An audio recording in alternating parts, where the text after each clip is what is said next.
guest at Kamkunji police station last night. It's the first time in my life I have ever entered a police cell and spent a night. I want to say, for those who may doubt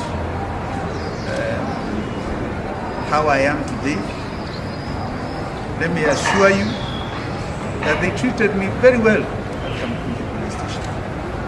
All the officers were very good. I got a few hours sleep, save for the times that they kept checking up on me to find out whether I'm well or whether I'm not. But they treated me very, very well. And I want to thank them for their cordial hospitality at Kamkunji police station. The second thing I want to say is that I know Bwana Kinoti is but a poodle who has masters. So I will not address Bwana Kinoti. He is but a poodle who has masters. I'm going to address his masters.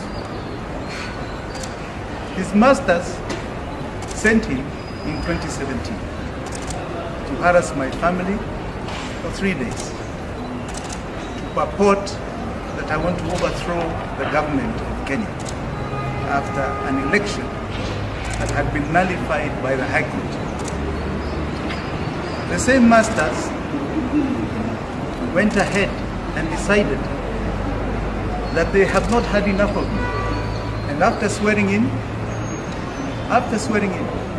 they came for me again. The same masters came for my father, my 80-year-old father. In fact, not 80, 90-year-old father, who has never seen a police cell like I have seen today. Never. The same masters put an obituary of me in a newspaper and advertised my death. That is what is called a death promise. And since then, they have not stopped. They have not stopped. They did this primarily at the time because I was supporting the candidature that was in opposition to them, Raila.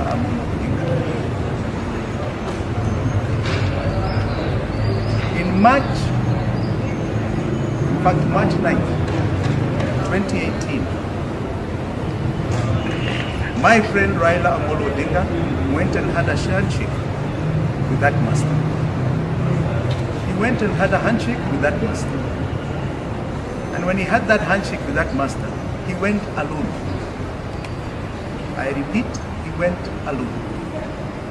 He did not go with the people, the generals who were part of that fight in 2017. I was among them. In fact, we were together the day before. And the day before that, we were planning how to march to State House because he had been sworn in.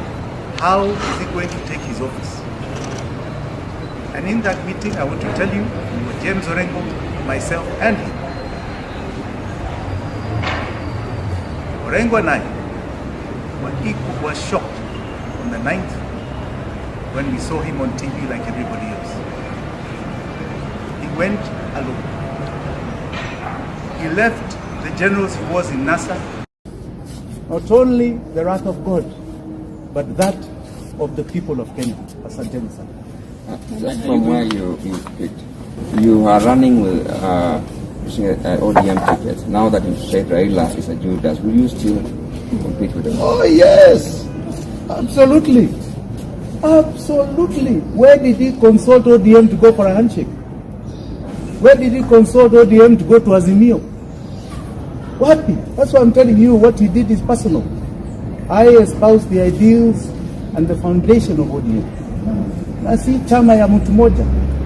We are going to categorically campaign in that party and have a delegate congress, because that is the constitution of that party. I am in ODM. I can tell you that. And are you going to sue for the damages they did to your premises? I think this time, in the previous times I have avoided. At this time, I think I have no choice. We are going to do an assessment in Soup because they got the photo and they themselves are just pretending. So I think we are considering. Will you still be holding the conference this Saturday? I'm going to consult with the various chairmen who had consolidated their lists, and I'll brief you in the next few days. And how much is the property damage assessment? So far, about 10 million. Those doors were very enforced, not only with steel, but they're also bulletproof. So we'll see. Let me ask, what was going through your mind when they were banging on your door? What was going through your mind? I'll tell you, I was in that part of my office with my son, and my lawyer, and a very good friend called Steve Bob. And I want to tell you that because we spent the night there, we were very calm. We had actually a fairly good time. Because, you know, there's nothing more liberating than knowing that you're on the side of the right. When you're on the side of the right, you have peace and calm. So I can assure you, we were very comfortable. Very, very comfortable. Well, you were saying Raila's slogan is Azimio la Umoja, but you still want to retain the ticket from ODM. How would you run? Would you have? What's your slogan on that case? That will contradict what ODM is. First and foremost, I've said, Azimio la Umoja, to me, and I think to many Kenyans who espouse the ideals of where we were in 2017. Azimio la Umoja ni azimio